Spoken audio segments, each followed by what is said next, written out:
امریکہ میں آپ کسی بھی بڑی بلڈنگ، کسی اسپتال، اسٹور یا اسکول سے باہر نکلیں تو کچھ چیزیں آپ کو بڑی واضح طور پر نظر آئیں گی۔ ایک تو نیلے رنگ والے یہ خصوصی پارکنگ سپاٹ جو صرف ڈسیبل یا معذور افراد کے لیے بنائے جاتے ہیں بلڈنگ سے سب سے قریب۔ دوسرا، بلڈنگ میں داخل ہونے کے لیے آسان راستے تاکہ بزرگ اور معذور افراد کو ٹھوکر نہ لگے۔ ایون باتھ رومز وغیرہ کے دروازے بھی کافی چوڑے رکھے جاتے ہیں تاکہ ویل چیئر پر بیٹھے افراد کو کسی مصیبت کا سامنا نہ پڑے۔ اور یہ تمام سہولتیں اس لیے نہیں دی جاتی کیونکہ امریکہ میں رہنے والے تمام کے تمام افراد ایک جیسی سوچ رکھتے ہیں اور خود سے یہ سہولتیں دینا چاہتے ہیں، بلکہ ایک منظم طریقے سے پورے ملک میں ان پالیسیز پر عمل کرایا جاتا ہے، جس کے پیچھے دو بڑی وجوہات ہیں۔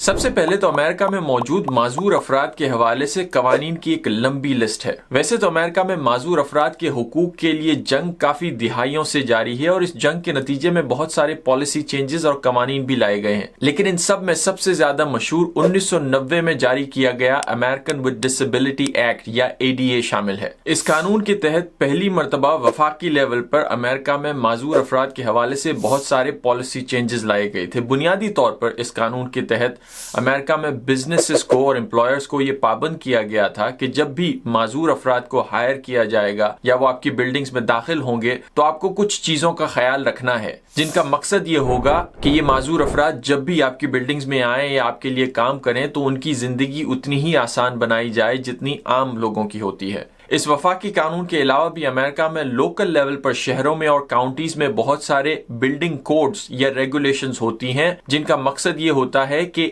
ADA کے تحت امریکہ میں جتنی بھی نئی بلڈنگز بنائی جاتی ہیں ان میں کچھ قوانین کو، کچھ ریگولیشنز کو فالو کیا جائے جہاں تک کنسٹرکشن کا تعلق ہے۔ مثال کے طور پر کسی بھی نئی بلڈنگ کو تب تک اپروول نہیں ملتی جب تک وہاں پر کچھ کنسٹرکشن کے حوالے سے قوانین کو فالو نہ کیا گیا ہو۔ مثلا پارکنگ سپاٹس ایک خاص ڈائمینشن سے کنسٹرکٹ ہونے چاہیے، بلڈنگ میں جانے کے لیے دروازوں کی ایک خاص چوڑائی ہونی چاہیے، باتھ روم میں جو سنک لگایا جاتا ہے اس کی بھی ایک خاص ہائٹ ہونی چاہیے، وغیرہ وغیرہ۔ کسی بھی بلڈنگ کو بننے سے پہلے یا بننے کے بعد اس تمام چیک لسٹ کو اپروو ہونا پڑتا ہے لوکل قوانین کے تحت، اس کے بعد اسے قانونی اپروول ملتی ہے۔ لیکن کسی بھی ملک کی طرح امریکہ میں بھی قوانین ایک حد تک لوگوں کا مائنڈ سیٹ چینج کرتے ہیں۔ یہاں پر آتی ہے دوسری وجہ اور وہ ہے فری مارکیٹ یا کمپٹیشن۔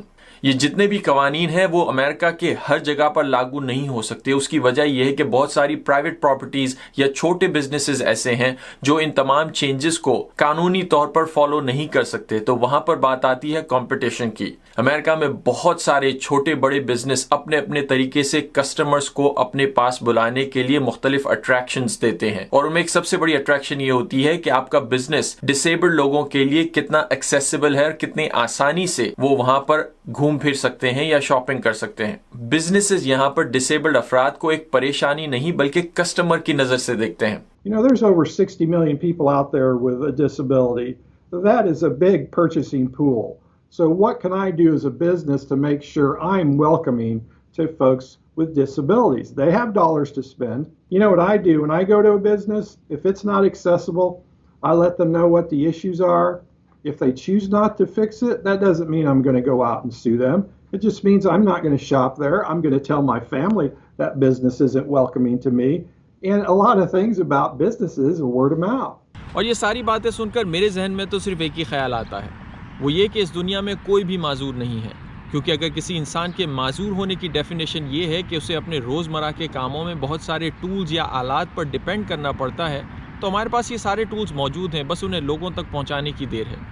یا تو پھر ہم سب معذور ہیں، کیونکہ روزمرہ کے کاموں میں ہمیں ہر وقت کسی نہ کسی ٹول یا کسی آلے کی ضرورت پڑتی رہتی ہے۔